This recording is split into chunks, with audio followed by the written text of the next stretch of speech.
Ex-presidente Jair Bolsonaro disse ao ministro do STF, Alexandre de Moraes, que não tentou pedir asilo na embaixada da Hungria.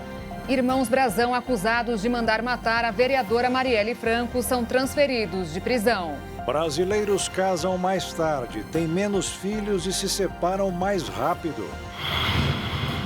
Conselho Curador autorizou o trabalhador utilizar fundo de garantia que ainda não foi depositado para pagar a casa própria.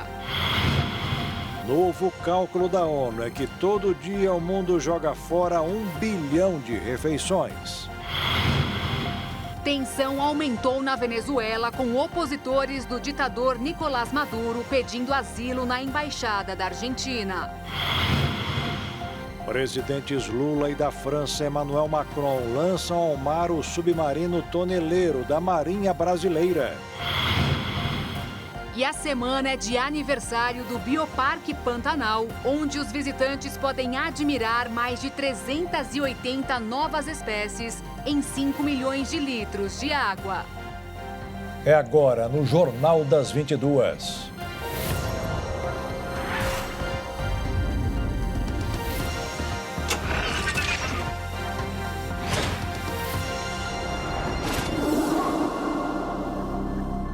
Olá, boa noite. Boa noite. A Polícia Federal mantém as buscas por novas provas para esclarecer alguns pontos que não ficaram totalmente esclarecidos sobre o assassinato da vereadora Marielle Franco e do motorista dela, Anderson Gomes. A principal suspeita é que houve tentativa de manipulação do inquérito e os irmãos Brazão, que estão presos acusados de planejar o crime, foram transferidos hoje de prisão. O deputado federal Chiquinho Brazão foi transferido para o presídio de Porto Velho, em Rondônia. Já o irmão dele, Domingos Brazão, foi levado para o presídio federal de Campo Grande, no Mato Grosso do Sul. Os dois estavam detidos aqui em Brasília, no Complexo da Papuda, desde o fim de semana. Eles foram presos pela Polícia Federal no domingo, no Rio de Janeiro, suspeitos de serem os mandantes da morte da vereadora Marielle Franco. A transferência dos irmãos Brazão para presídios de segurança máxima foi realizada nesta quarta-feira pela Polícia Federal e pelo Ministério da Justiça e Segurança Pública. O terceiro preso na operação da Polícia Federal, o delegado Rivaldo Barbosa, seguirá detido no presídio aqui do Distrito Federal. O ex-presidente Jair Bolsonaro disse hoje ao ministro do Supremo Tribunal Federal, Alexandre de Moraes, que não pediu asilo à Embaixada da Hungria em Brasília. A defesa de Bolsonaro classificou como ilógica a sugestão de que tentaria fugir do país. Em um trecho da manifestação enviada ao ministro Alexandre de Moraes do Supremo Tribunal Federal nesta quarta-feira, a defesa de Bolsonaro disse que a suposição sobre a tentativa de fuga é altamente improvável e infundada. Os advogados esclareceram que a estadia na embaixada foi para discutir temas políticos, já que, como é de conhecimento público, mesmo não sendo mais presidente, Bolsonaro tem uma agenda de compromissos políticos nacional e internacional, inclusive em relação a lideranças estrangeiras alinhadas com o perfil conservador. Não existem razões mínimas e nem mesmo cenário jurídico a justificar que suponha algum tipo de movimento voltado a obter asilo em uma embaixada estrangeira ou que indiquem uma intenção de se evadir das autoridades legais ou obstruir, de qualquer forma, a aplicação da lei penal. Alvo de investigações criminais no Supremo, Bolsonaro não poderia ser preso em uma embaixada estrangeira porque estaria legalmente fora do alcance das autoridades brasileiras. Segundo a defesa, as embaixadas estrangeiras não devem ser confundidas com território estrangeiro, apesar de serem espaços invioláveis. A defesa do ex-presidente declarou que a inviolabilidade visa garantir que as missões diplomáticas possam conduzir suas operações sem obstáculos, mas não concede à embaixada uma separação territorial do país anfitrião. E depois de ouvir as explicações, o ministro do Supremo Tribunal Federal, Alexandre de Moraes, deu 5 dias de prazo para a Procuradoria-Geral da República se manifestar sobre o assunto, qualquer que seja a decisão. Sobre esse caso, como a imposição de medidas cautelares complementares, poderão ser tomadas apenas depois de um parecer da PGR.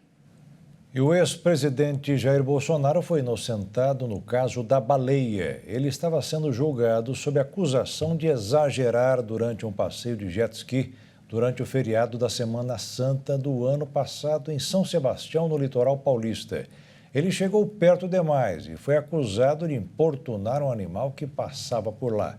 O delegado Breno Zandonardi, que presidiu o inquérito, disse que não ficou provado que Bolsonaro agiu de modo intencional e, por isso, não foi indiciado. Criminosos disfarçados de motoristas montaram um esquema para roubar cargas no Rio de Janeiro. A polícia descobriu e desmontou a manobra ilegal. Uma operação da Delegacia de Roubos e Furtos, realizada no Rio de Janeiro, resultou em 9 pessoas presas. Segundo as investigações, todos os suspeitos integravam uma quadrilha especializada em desvio de cargas de transportadoras, que infiltrava motoristas para cometerem o crime. Ainda de acordo com as investigações, o grupo começou a ser monitorado em janeiro deste ano, após uma empresa denunciar que as cargas não chegavam no destino. Segundo a polícia, o grupo já desviou cerca de 2 milhões de reais. De acordo com as informações da delegacia, a organização criminosa era formada por um chefe, motoristas, ajudantes, aliciadores e receptadores, que burlavam as empresas para destinar a mercadoria para pequenos comércios e principalmente feiras, localizados na zona norte da capital. As equipes ainda cumpriram outros 10 mandados de busca e apreensão. De cada 6 crianças, uma sofre com bullying pela internet. A situação é vivida em mais de 40 países do mundo e não para de aumentar. O levantamento da Organização Mundial da Saúde fez os pais ligarem o sinal de alerta, até porque todo cuidado é pouco. Quase 300 mil crianças e adolescentes entre 11 e 15 anos foram analisadas. O último estudo havia sido feito com dados de 6 anos atrás. Mas desde o início da pandemia, o mundo real dos jovens se tornou cada vez mais virtual, principalmente nesse período de confinamento.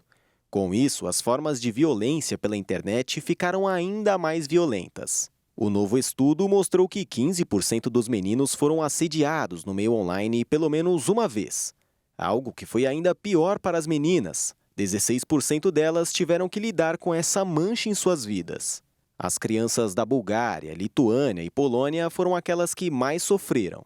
Só na Espanha que tudo foi um pouco mais controlado.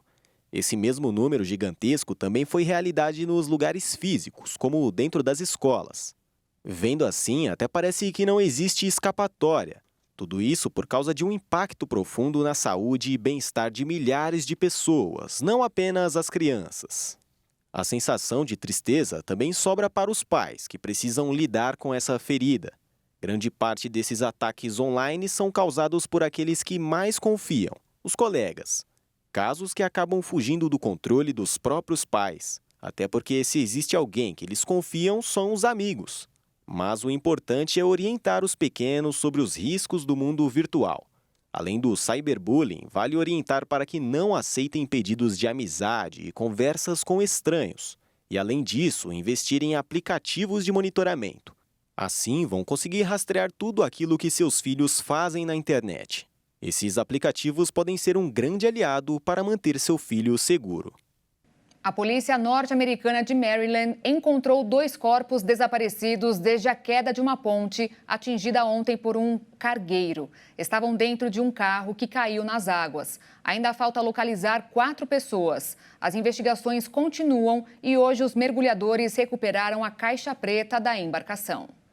A madrugada desta quarta-feira foi de empenho das equipes de investigação norte-americanas. O colapso total da ponte Francis Scott Key, em Baltimore, levou também ao desaparecimento de 6 pessoas, sendo 2 mexicanos operários que trabalhavam em uma manutenção no meio da ponte. A empresa responsável pelos trabalhadores já havia afirmado que provavelmente os operários tinham morrido devido ao tempo passado desde o acidente e a temperatura da água. A guarda costeira, que também participava das buscas, encerrou sua operação durante o fim da noite de terça e retomou nesta quarta-feira. Além de mergulhadores, drones com câmeras infravermelhas e sonares auxiliam nas buscas. Durante esse período, foi encontrado pelos mergulhadores a caixa preta da embarcação, que poderá explicar de maneira detalhada o que realmente aconteceu. Segundo a diretora-geral do Conselho Nacional de Segurança dos Transportes dos Estados Unidos, Jennifer Homendy,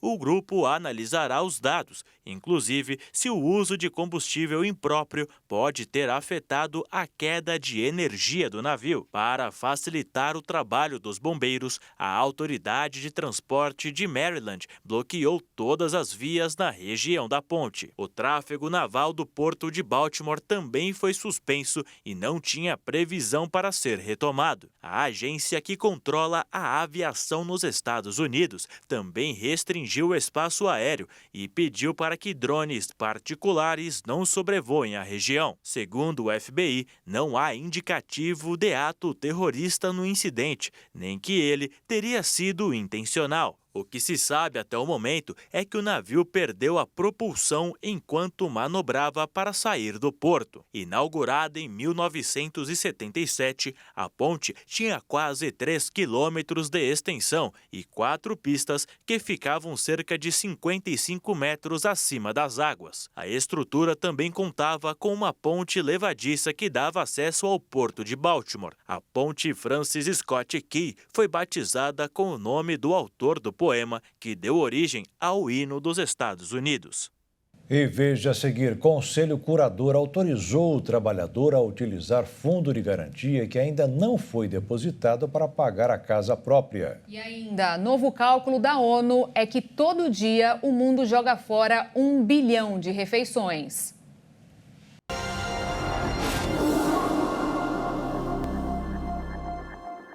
O Conselho Curador do FGTS aprovou o uso do FGTS Futuro para a compra da casa própria por famílias de baixa renda. Com isso, a pessoa que recebe o empréstimo do programa Minha Casa Minha Vida, que trabalha com carteira assinada, pode estar mais próxima de receber uma ajuda para comprar um imóvel próprio.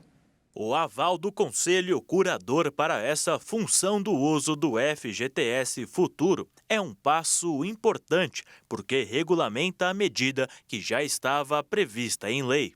Pelas regras aprovadas, serão beneficiadas inicialmente as famílias com renda mensal de até R$ 2.640, ou seja, aquelas que já compõem a faixa 1 do programa habitacional Minha Casa Minha Vida. Para o entendimento melhor, o FGTS Futuro é uma modalidade que permite o uso de contribuições futuras do empregador ao fundo para comprovar renda maior e comprar imóveis ou reduzir o valor da prestação. Inicialmente, a novidade funcionará em caráter experimental. Caso a iniciativa seja bem-sucedida, o governo federal poderá estender a iniciativa a todos os beneficiários do programa, que atende as famílias com renda de até R$ 8.000 mensais. Para explicar de uma maneira mais prática, o projeto funcionará dessa forma. Todos os meses, o empregador deposita no FGTS 8% do salário do trabalhador com carteira assinada. Por meio do FGTS Futuro, o trabalhador usaria esse adicional de 8% para comprovar a renda. Como fundo de garantia considerado dentro da renda mensal, a pessoa que pegará o empréstimo poderá financiar um imóvel mais caro ou comprar o imóvel inicialmente planejado e reduzir o valor da prestação.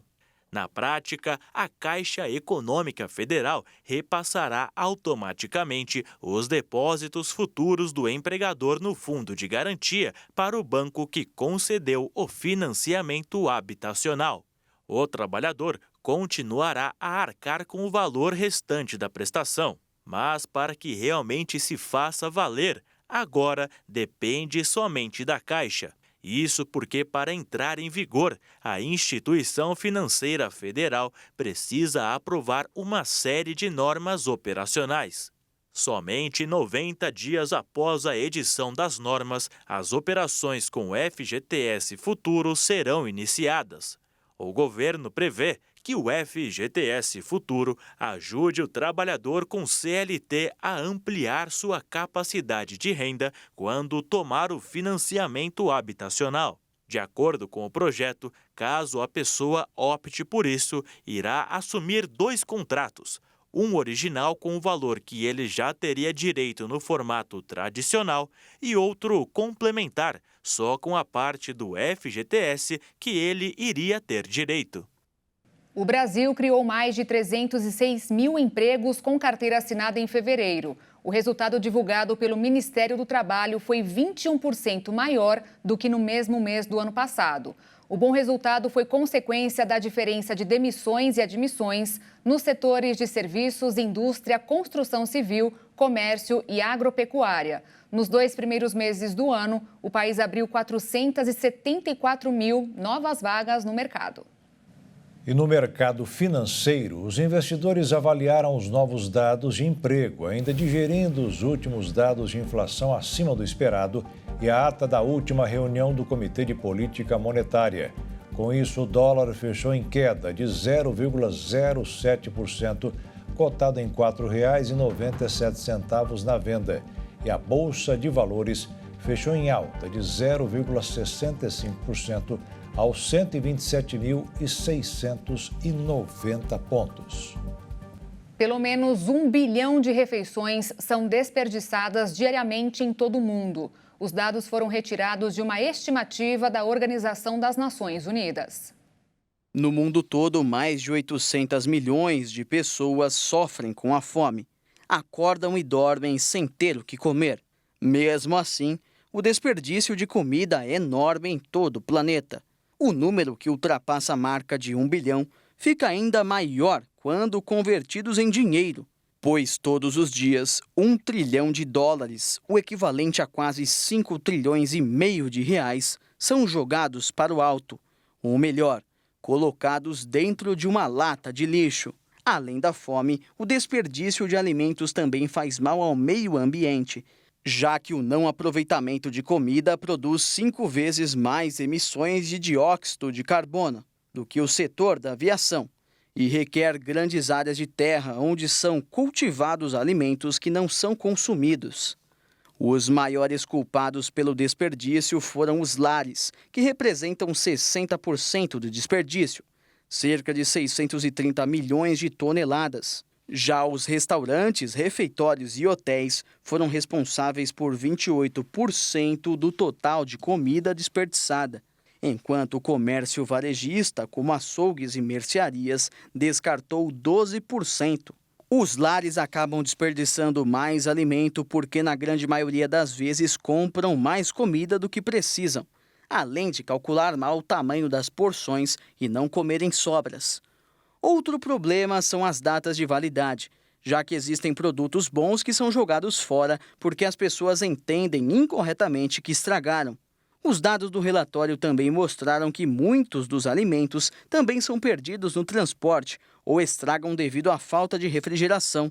As empresas também contribuem para o problema, porque é barato descartar produtos não utilizados graças aos aterros sanitários. O relatório concluiu que, se o desperdício de alimentos fosse um país, seria o terceiro maior emissor de gases de efeito estufa do planeta, atrás dos Estados Unidos e da China. Portanto, o desperdício tem efeitos devastadores tanto para as pessoas quanto para o planeta.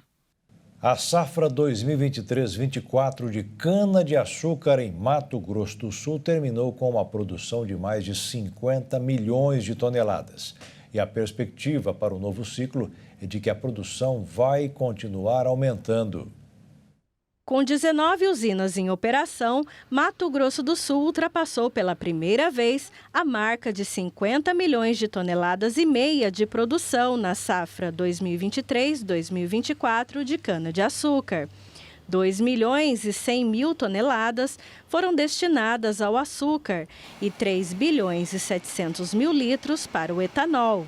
Segundo dados da Biosul, associação estadual que representa os produtores de bioenergia, o desempenho é 17% maior do que o atingido pelo ciclo anterior, colocando o estado como o quarto maior produtor do país. Cana é o segundo produto, tá? que a gente mais exporta. Tá? Então, não tem como desconsiderar esse setor, tem que merecer o cuidado que está merecendo dos produtores, do setor estado, na questão estadual, na questão dos incentivos, porque é um produto que tem muita relevância para a economia sul-mato-grossense ainda. Essa safra foi considerada atípica em todo o país, com uma elevação acima da média. Dados da Única, União da Indústria de Cana-de-Açúcar e Bioenergia, apontam para um crescimento na média nacional de 18,76% na safra de 2023-2024, encerrada em março. Já as perspectivas para o novo ciclo são de queda de 3,79% na produção. Para este economista, a redução está dentro do esperado e ainda representa um crescimento médio de 14% para o setor nos últimos 3 anos. O que é ruim foi a comparação deste ano, 2024, com 2023, que foi muito bom. Mas mesmo assim, com essa pequena queda, ainda você tem uma compensação. O economista ainda lembra que o setor é reconhecido pela adoção de tecnologias, que têm aumentado a produtividade das lavouras. Isso passa mais segurança para o mercado em relação aos preços, mesmo com a possibilidade de geada e outros fenômenos causados pelo Laninha. Com a chegada do inverno, a partir de junho, a atenção do setor está voltada à oferta hídrica para manter a produtividade. No sul de Mato Grosso do Sul, não há um clima definido como em outras regiões do país.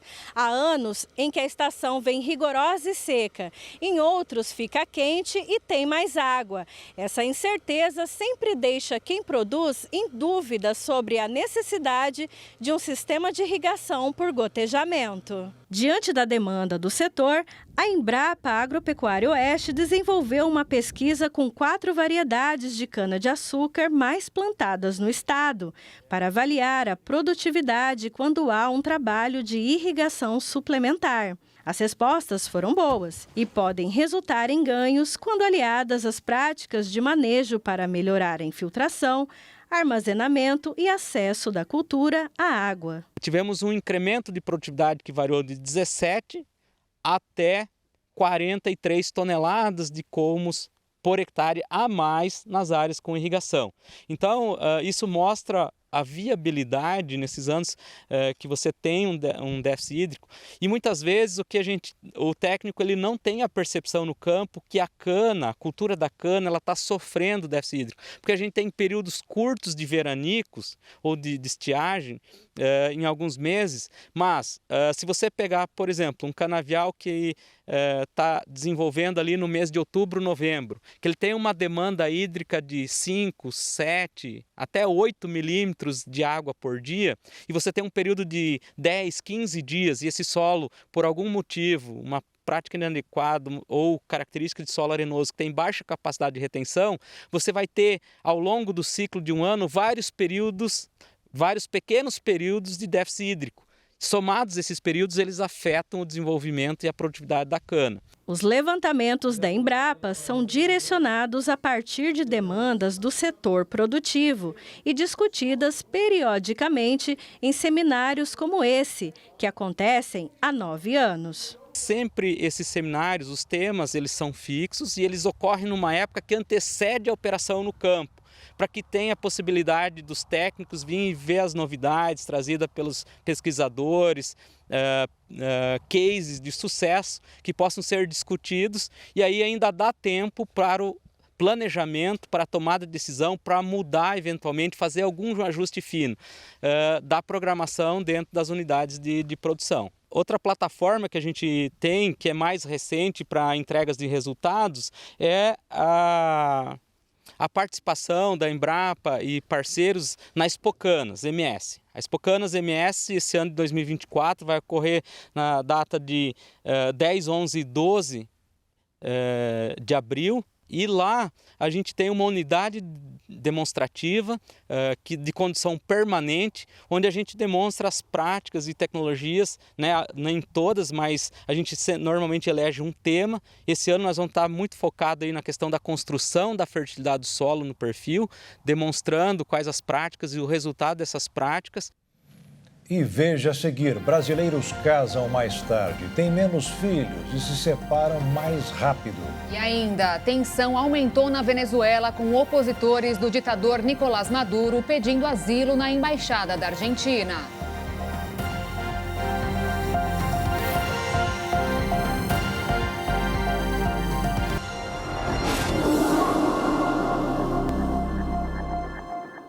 A Marinha Brasileira ganhou hoje mais um submarino. Agora tem 3 para reforçar a vigilância de mais de 7.000 quilômetros de águas marinhas.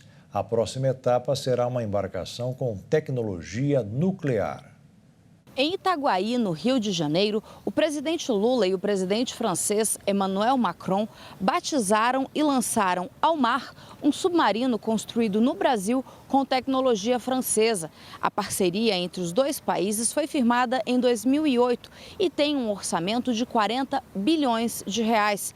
A primeira-dama Janja foi madrinha do batismo do submarino Toneleiro, o terceiro veículo movido através de propulsão diesel-elétrica construído nesta parceria. O acordo entre Brasil e França prevê ainda a entrega de um submarino nuclear até 2033. A frota de submarinos brasileiros é utilizada para a proteção de toda a costa marítima do país. Temos que nos preocupar com a tranquilidade de 203 milhões de brasileiros que moram nesse país e nos preocupar com a tranquilidade que nós precisamos garantir ao planeta Terra. Porque hoje nós sabemos que existe um problema muito sério de animosidade contra o processo democrático desse país, contra o processo democrático do planeta Terra. E nós sabemos que a parceria que a França está construindo conosco é uma parceria que vai permitir que 2 países importantes, cada um num continente, se preparem para que a gente possa conviver com essa diversidade sem nos preocupar com qualquer tipo de guerra, porque nós somos defensores da paz em todo e em qualquer momento da nossa história. Nós temos, no fundo, a mesma visão do mundo e dos seus equilíbrios. Nós rejeitamos um mundo que seja prisioneiro da conflitualidade entre 2 grandes potências. Nós temos a independência das grandes diplomacias, das grandes forças armadas. Nós queremos defender nossa independência e nossa soberania e, junto com isso, defendemos o respeito pelo direito internacional em todo o mundo. Nós acreditamos na dignidade humana, porque ela é constitutiva das nossas ordens políticas e constitucionais. Acreditamos no ser humano, nós queremos defender ele. Acreditamos na paz, porque ela constrói equilíbrios. Emmanuel Macron está no Brasil desde ontem. Na terça-feira, fez uma viagem a Belém do Pará para conhecer uma comunidade amazônica que tem como principal atividade econômica a extração de açaí. O presidente francês ainda cumpre agendas em São Paulo e amanhã vem a Brasília fazer uma visita de Estado. Essa agenda marca a retomada nas relações diplomáticas entre Brasil e França. As eleições que vão ocorrer em julho desse ano na Venezuela têm preocupado os países vizinhos e outras nações mundo afora. O autoritarismo de Nicolás Maduro vem buscando tirar do caminho qualquer concorrente com a menor possibilidade de vencê-lo.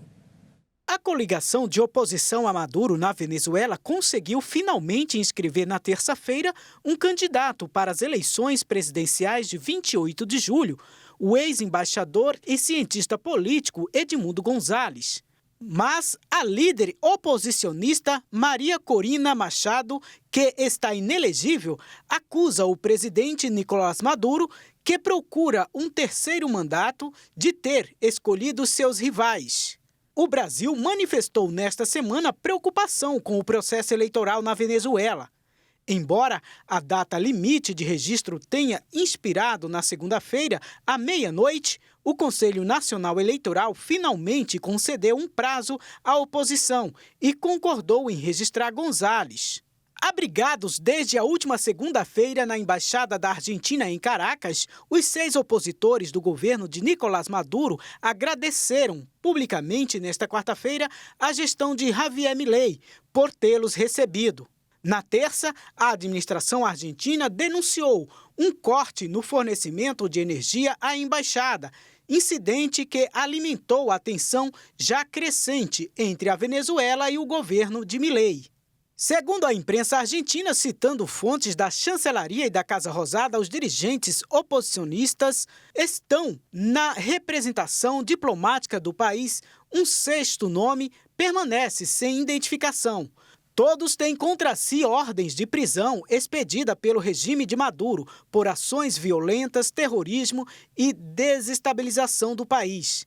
Em comunicado emitido nesta terça-feira, o governo de Milei afirma que o corte de energia e água ocorreu na segunda-feira sem qualquer aviso prévio ou explicação e alerta o governo da Venezuela contra qualquer ação deliberada que ponha em perigo a segurança do pessoal diplomático argentino e dos cidadãos venezuelanos sob proteção.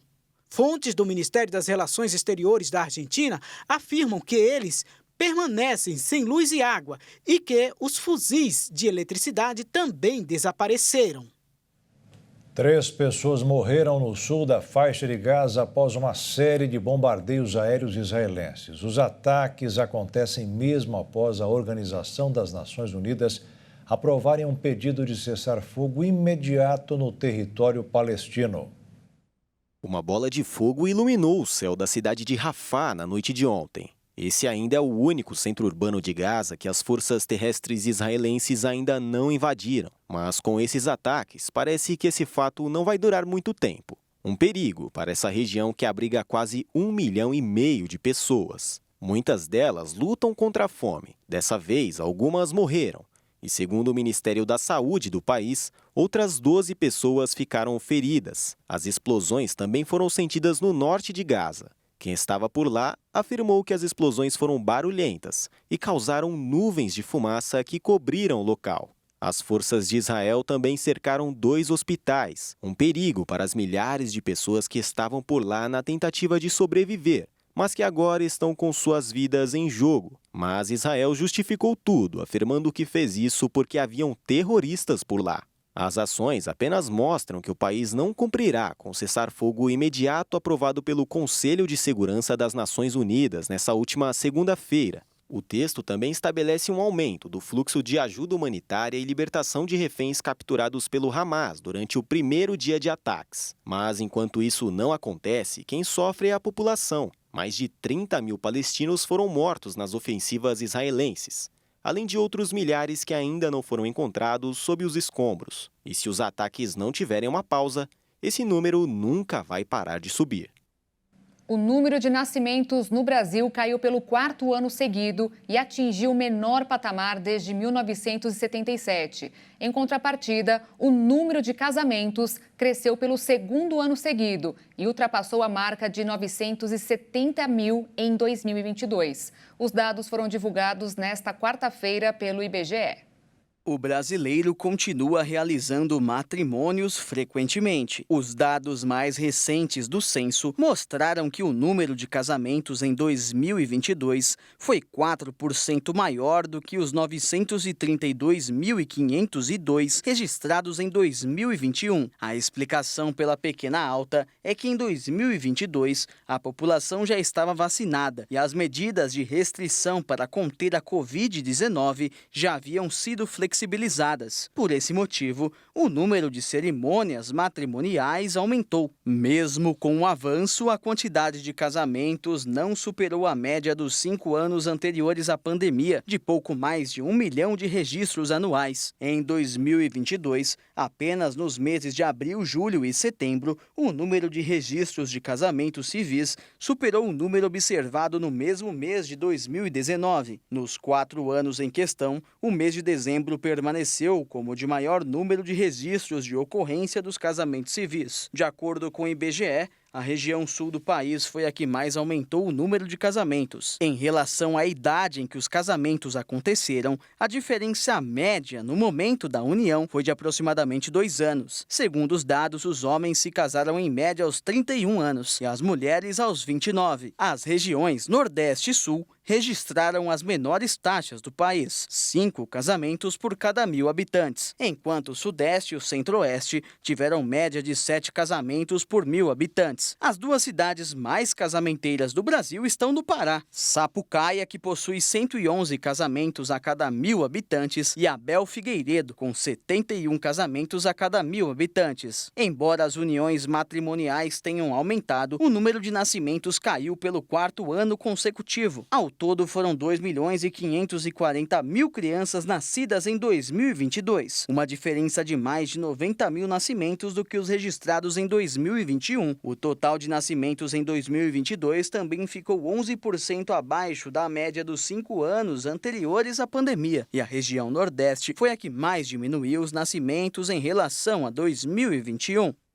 Ainda estamos no 3º mês de 2024 e os casos de dengue continuam aumentando. Foi identificado que os fenômenos meteorológicos e as mudanças climáticas são fatores que contribuem para a propagação da doença. De janeiro até agora, o Brasil já registrou mais de 2.300.000 casos prováveis de dengue, de acordo com o Ministério da Saúde. Esse número supera em mais de 500 mil todos os diagnósticos da doença em 2023 inteiro. Especialistas indicam que se trata de uma tempestade perfeita que engloba mudanças climáticas, fenômenos meteorológicos, entre outros fatores que ajudam a propagar a epidemia atual. E apontam que é necessário lançar um conjunto de estratégias para mitigar os riscos e evitar que os números continuem altos e piorem no próximo ano. O vírus tem 4 versões diferentes, que são conhecidas pelas siglas DENV 1, 2, 3 e 4. Isso significa que uma mesma pessoa pode adquirir a dengue por 4 vezes distintas. Segundo os pesquisadores, os surtos frequentes e os números crescentes de casos indicam que as campanhas de conscientização sobre a dengue não estão funcionando. Eliminar os pratinhos de vasos de planta, limpar as calhas do telhado entupidas e tampar caixas d'água são atitudes importantíssimas para evitar criadouros do Aedes aegypti. A pior temporada de dengue havia sido em 2015, quando o país teve 1.688.000 pessoas prováveis. Na sequência, vinha 2023 com 1.650.000 prováveis casos. E veja ainda hoje, jovem que disputou a Taça das Favelas mostrou talento e conseguiu contrato em um time de futebol da Suíça. E também, a semana é de aniversário do Bioparque Pantanal, onde os visitantes podem admirar mais de 380 novas espécies em 5 milhões de litros de água.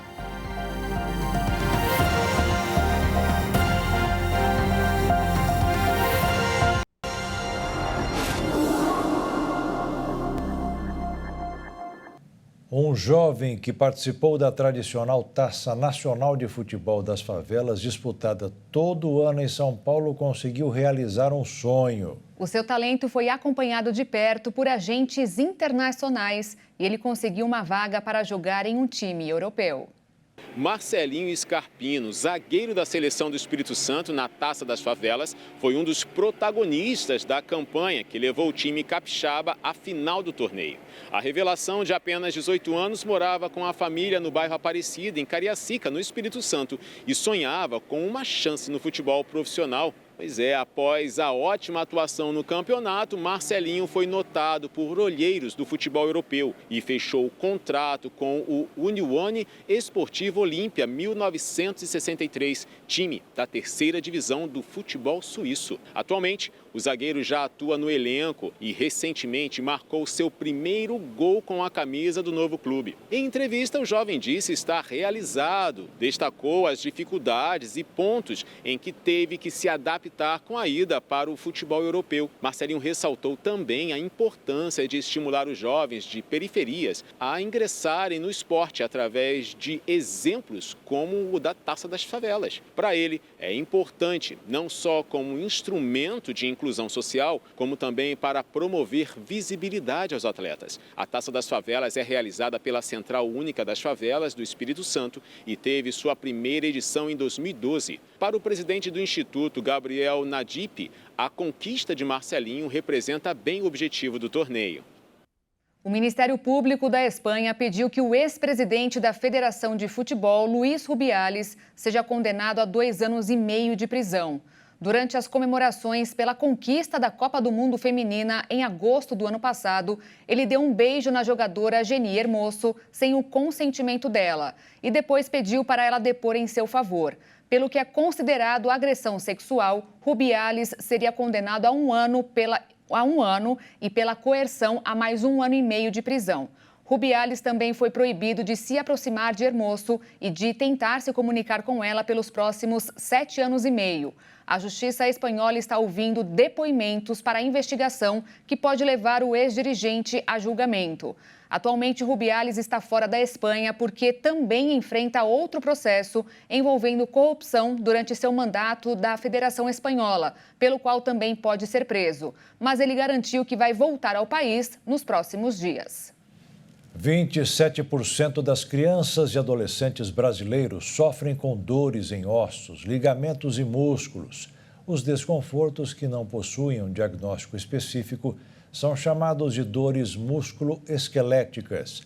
Os dados são de um estudo publicado recentemente pela Associação Brasileira de Pesquisa e Pós-Graduação em Fisioterapia.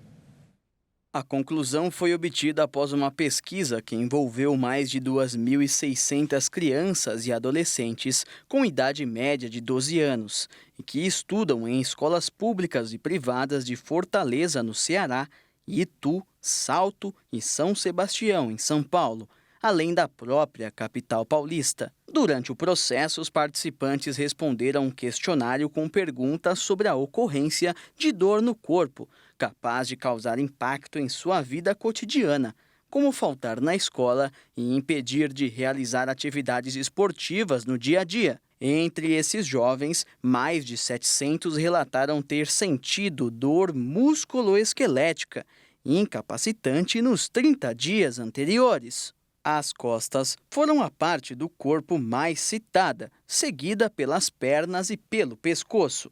O levantamento também mostrou que as crianças que sentiam mais dores eram mais velhas e mantinham um péssimo relacionamento com a família, tinham menos qualidade de vida e pareciam gastar mais tempo assistindo televisão e com jogos de videogame. Os pais das crianças também preencheram um formulário sobre a condição de saúde dos filhos e sua percepção sobre esse tipo de dor. Nas respostas, a grande maioria deles subestimou as queixas das crianças, possivelmente por não entenderem do que ela se trata e por acreditarem no mito da dor do crescimento, que se refere a um possível incômodo das crianças nos membros, especialmente nos inferiores. Porém, não existe nenhum estudo que consiga provar que o crescimento cause de fato dor, ao mesmo tempo que o levantamento trouxe um alerta para essa condição de saúde nas crianças e adolescentes, que no momento não conta com um protocolo de tratamento específico no sistema de saúde.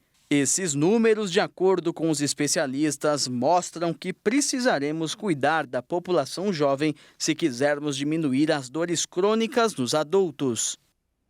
Algumas das doenças mais letais que já atingiram a humanidade foram transmitidas de animais para humanos. como é o caso da AIDS, que veio dos chimpanzés, e o SARS-CoV-2, causador da pandemia de Covid, que pode ter surgido dos morcegos. Mas um novo estudo mostrou que nós, humanos, passamos mais vírus para os animais do que eles para nós. Os humanos passam quase o dobro de vírus para os animais do que os bichos transmitem para as pessoas.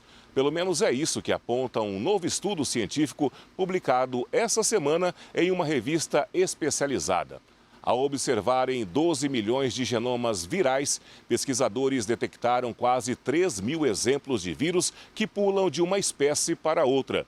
Desses, 79% passam de um animal para outro e os 21% restantes envolvem humanos. Desses que envolvem pessoas, 64% foram transmissões de humanos para animais e 36% ao contrário, ou seja, de animais para humanos. Os bichos mais afetados por vírus transmitidos por nós são os de estimação, como cães e gatos, os domesticados, como porcos, cavalos e gados, aves, como galinhas e patos, e alguns selvagens, como ratos africanos de pelo macio, saguis de tufo preto e guaxinins. Os selvagens são, inclusive, os que têm maior probabilidade de serem infectados por humanos do que o oposto. Esse estudo demonstra o impacto que nós temos tanto no meio ambiente quanto na vida dos animais. O contrário já é motivo de preocupação há milênios, já que pandemias responsáveis por milhões de mortes ao longo da história foram causadas por vírus, bactérias e fungos que cruzaram de animais para pessoas e seguem como a principal preocupação quando o assunto são doenças infecciosas emergentes. A que está na mira dos cientistas no momento é a gripe aviária H5N1, que já circula em aves selvagens e para o qual não há imunidade pré-existente.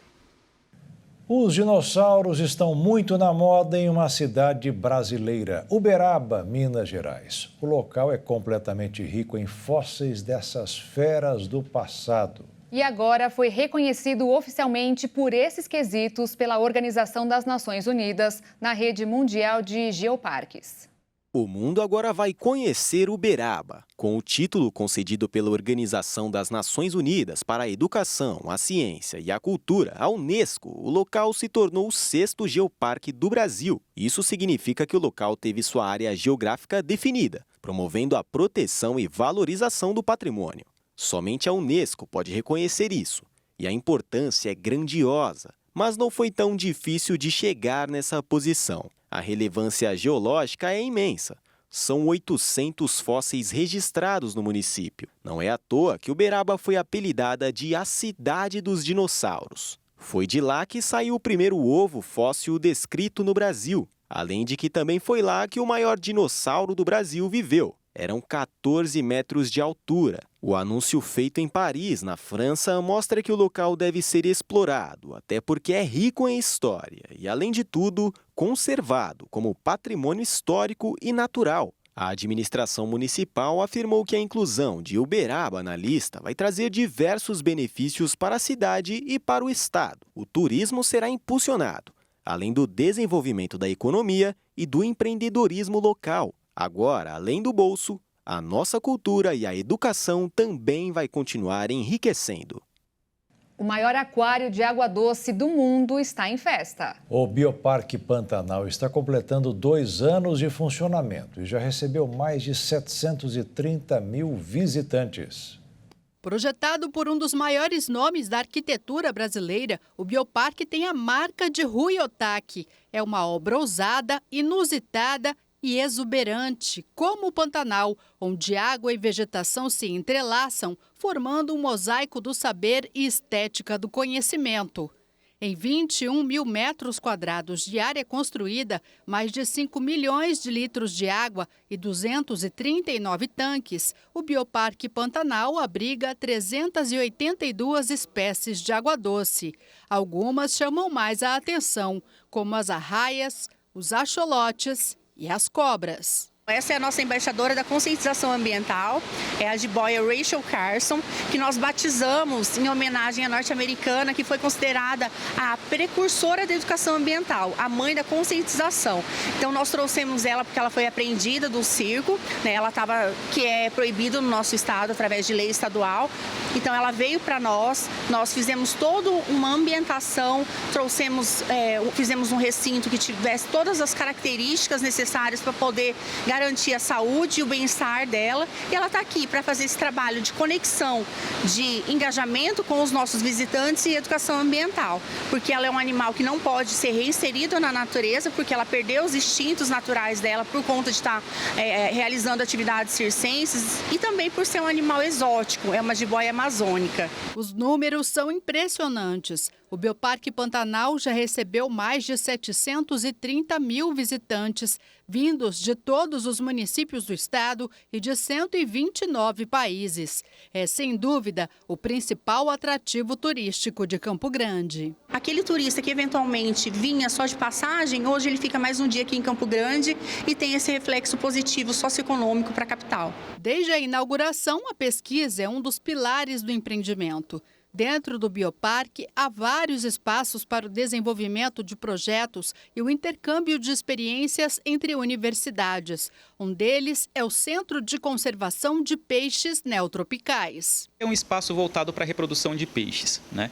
Então, o Bioparque hoje, nós contemplamos 3 eixos: a sustentabilidade, a bioeconomia e a conservação. Então, nesse espaço, nós mantemos os filhotes que nasceram dentro do Bioparque, onde nós acompanhamos o crescimento, o desenvolvimento desses filhotinhos, criamos protocolos visando a conservação, né? E nós temos muitas espécies inéditas que ninguém nunca conseguiu reproduzir. Então, o nosso foco hoje é selecionar espécies que tem uma potencial ameaça de extinção ou um potencial no mercado ornamental ou na isca viva, para poder fazer essa produção aqui e fomentar a bioeconomia local. Dentro do Bioparque Pantanal foram formados mais de 500 casais que tiveram 2.000 filhotes. Aqui ocorreram 8 registros inéditos de reprodução em cativeiro no Brasil, 7 no mundo. Entre eles, o peixe da espécie piau 8 pintas. Essa espécie ela tem uma distribuição um pouco restrita. Ela ocorre mais no norte do estado, na região de Planalto, ali de Coxim, Sonora. E ela tem um potencial ornamental muito grande devido ao padrão de colorido, que ele é bem intenso. Então, chama atenção para quem quer ter peixe em aquário.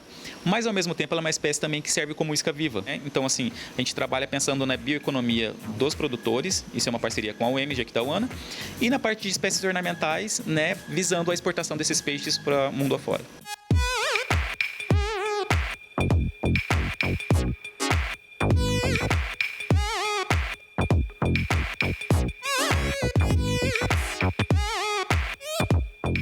E o Jornal das 22 termina aqui. Obrigada pela sua companhia, um ótimo fim de noite para você e nós te esperamos amanhã. Boa noite, fique na paz.